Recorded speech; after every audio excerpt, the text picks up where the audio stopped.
नशा मुक्ति नशा मुक्ति बंद करो रक्त दारू बंद करो युवानोने न्याय आपो युवानोने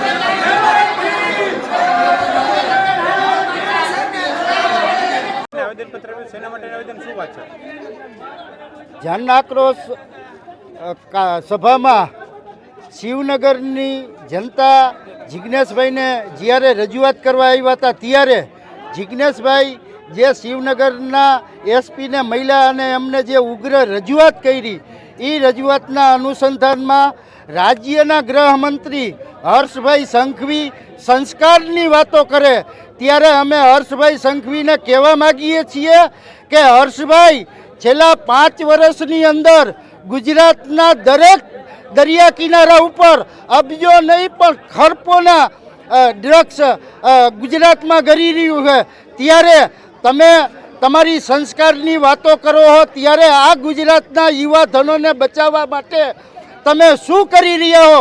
તમારે ગુજરાતમાં રાજીનામું આપી દેવું જોઈએ અને પૂર્વ ધારાસભ્ય બ્રિજેશ મેરજા જે સમયે કોંગ્રેસના ધારાસભ્ય હતા ત્યારે એવું કહેતા હતા વિધાનસભામાં કે મોરબીની માલિપા દૂધ કરતાં દારૂ ડબલ વેચાય છે તો આ અત્યારે ધારાસભ્ય ક્યાં ખોવાઈ ગયા? અત્યારે એની જવાબદારી નથી.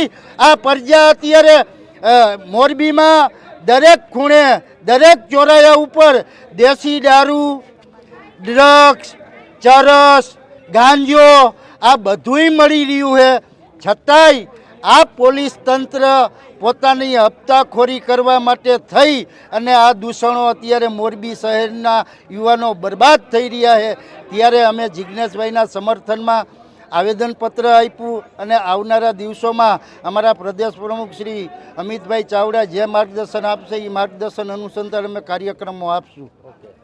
આજે જે આવેદનપત્ર આપ્યું તમે લિસ્ટ લઈને આવ્યો છો બુટલેગર જી આજે કોંગ્રેસ પક્ષ દ્વારા માન્ય એસપી સાહેબને આવેદનપત્ર પાઠવવાનો કાર્યક્રમ હતો ત્યારે ગુજરાતમાં છેલ્લા 30 વર્ષથી ભારતીય જનતા પાર્ટીનું શાસન છે અને એ શાસનની અંદર એકત્રુ શાસનની અંદર બુટલેગરો જાણે બે લગામ થઈ ગયા હોય એવી રીતના ખુલ્લેઆમ દારૂ વેચી રહ્યા છે.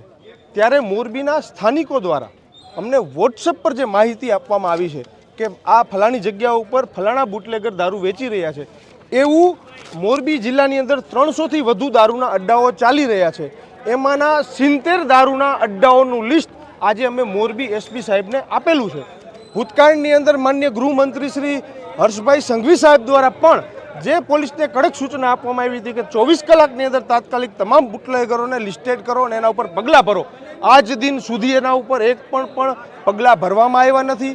એ તમામ બુટલેગરો બે લગામ રખડે છે. હવે આટલા 70 અડ્ડાઓનું લિસ્ટ અમે આપેલું છે એટલે હમણાં તો કાંઈ પોલીસ થોડીક સ્ટ્રિક્ટ થઈને કાર્યવાહી કરશે એટલે અડ્ડાઓ બંધ કદાચ થશે. પણ આ અડ્ડાઓ ચલાવવા કેવી રીતના શક્ય છે પહેલો પ્રશ્ન. કારણ કે આ પોલીસને ન ખબર હોય એવું ન બની શકે. કારણ કે આટલા બધા ખુલ્લેઆમ લોકો એમ કહે છે કે અમારા વિસ્તારમાં આ બુટલેગર દારૂ વેચે છે છતાંય પોલીસ આનાથી અજાણ હોય એ કેવી રીતના શક્ય છે?